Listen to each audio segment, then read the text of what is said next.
நெகேமியா அதிகாரம் 2. நெகேமியா எருசலேமுக்கு வருதல். மன்னர் அர்தக்சஸ்தாவின் 20ஆம் ஆட்சி ஆண்டில் நீசான் மாதத்தில் அவரது முன்னிலையில் திராட்சை ரசம் வைக்கப்பட்டிருந்தது. நான் திராட்சை ரசத்தை எடுத்து மன்னருக்கு கொடுத்தேன். அப்பொழுது அவர் முன்னிலையில் நான் துயருற்றவனாயிருந்தேன். மன்னர் என்னை பார்த்து, ஏன் உன் முகம் வாடியுள்ளது? நீ நோயுற்றவனாக தெரியவில்லையே. இது மனவேதனையே அன்றி வேறொன்றுமில்லை என்றார். நானோ மிகவும் அஞ்சினேன். நான் மன்னரை நோக்கி, மன்னரே, நீர் நீடூழி வாழ்க.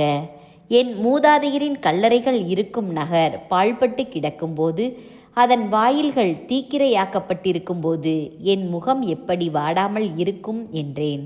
அதற்கு மன்னர் என்னை நோக்கி, உனக்கு என்ன வேண்டும் என்றார். அப்பொழுது நான் விண்ணக கடவுளிடம் வேண்டினேன். நான் மன்னரை பார்த்து, நீர் மனம் வைத்தால், உமது பார்வையில் தயவு கிடைத்தால், என் மூதாதையரின் கல்லறைகளை கொண்டுள்ள யூதாவின் நகரை கட்டி எழுப்ப என்னை அனுப்பும் என்று கூறினேன். அப்பொழுது மன்னரும் அவர் அருகில் அமர்ந்திருந்த அரசியும் என்னை பார்த்து, உன் பயணத்திற்கு எத்தனை நாள்கள் ஆகும்?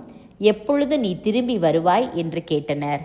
மன்னர் என்னை அனுப்ப விரும்பியதால் திரும்பி வரும் காலத்தை அவரிடம் குறிப்பிட்டேன். மீண்டும் மன்னரை பார்த்து, உமக்கு மனமிருந்தால் நான் யூதாவை அடையும் வரை யூப்ரத்தீசின் அக்கறை பகுதியில் உள்ள ஆளுநர்கள் எனக்கு வழிவிட வேண்டுமென மடல்கள் கொடுத்தருளும். கோவிலின் கொத்தள கதவுகளுக்கும் நகர் மதிலின் கதவுகளுக்கும் நான் தங்கவிருக்கும் வீட்டின் கதவுகளுக்கும் குறுக்கு சட்டங்கள் அமைக்க தேவையான மரங்களை எனக்கு கொடுக்கும்படி மன்னரின் காடுகளுக்கு காவலரான ஆசாபுக்கு மடல் கொடுத்தருளும் என்றேன். கடவுளின் அருட்கரம் என்னோடு இருந்ததால் மன்னரும் அவ்வாறே கொடுத்தார். யூப்ரத்தீசின் அக்கறை பகுதியின் ஆளுநர்களிடம் வந்து மன்னரின் மடல்களை அவர்களிடம் தந்தேன். மன்னரோ என்னோடு படை தலைவர்களையும் குதிரை வீரர்களையும் அனுப்பி வைத்திருந்தார். ஓரோனியனான சன்பலாற்றும் அரசல் அலுவலனும் அம்மோனியனுமான தோபியாவும் அதை கேள்வியுற்ற போது, இஸ்ரேல் மக்களுக்கு நன்மை செய்ய ஒருவன் வந்துவிட்டானே என்று எரிச்சலுற்றனர். நான் எருசலேமுக்கு வந்து அங்கே 3 நாள் தங்கியிருந்தேன். நான் எருசலேமுக்கு செய்யுமாறு கடவுள் என் உள்ளத்தில் தூண்டியிருந்த எதையும் நான் ஒருவருக்கும் சொல்லவில்லை. ஓரிரவு நான் எழுந்து சில ஆள்களுடன் புறப்பட்டு சென்றேன். நான் ஏறி சென்ற விலங்கை தவிர வேறொரு கால்நடையும் என்னிடம் இல்லை.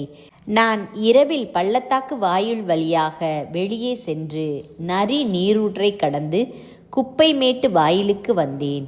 அங்கிருந்து இடிந்து கிடந்த எருசலேமின் மதில்களையும் தீக்கிரை ஆகியிருந்த அதன் கதவுகளையும் பார்வையிட்டேன்.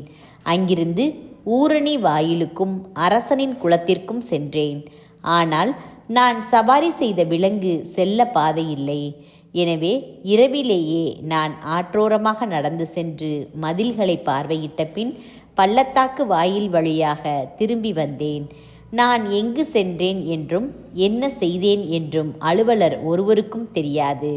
ஏனெனில் யூதர்களுக்கும் குருக்களுக்கும் உயர்குடி மக்களுக்கும் அலுவலர்களுக்கும் வேலையில் ஈடுபடவிருக்கும் ஏனையோருக்கும் அதுவரை ஒன்றையும் நான் சொல்லவில்லை.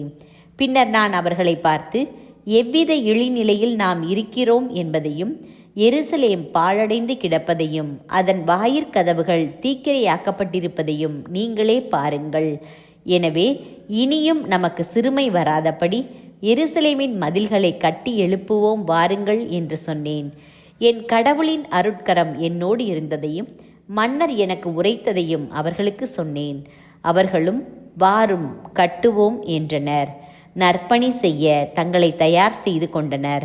ஓரோனியனான சன்பலாற்றும் அரச அலுவலனும் அம்மோனியனுமான தோபியாவும் அரபியனான கேசேமும் கேள்வியுற்று எங்களை எள்ளி நகையாடினர்.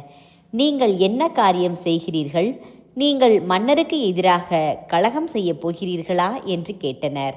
நானோ அவர்களுக்கு மறுமொழியாக, விண்ணக கடவுள்தாமே எங்களுக்கு வெற்றி அளிப்பார். அவருடைய ஊழியர்களாகிய நாங்கள் கட்டட வேலையை தொடங்கப் போகிறோம். உங்களுக்கு எருசலேமில் பங்கில்லை, உரிமையும் இல்லை, நினைவு சின்னமும் இல்லை என்றேன்.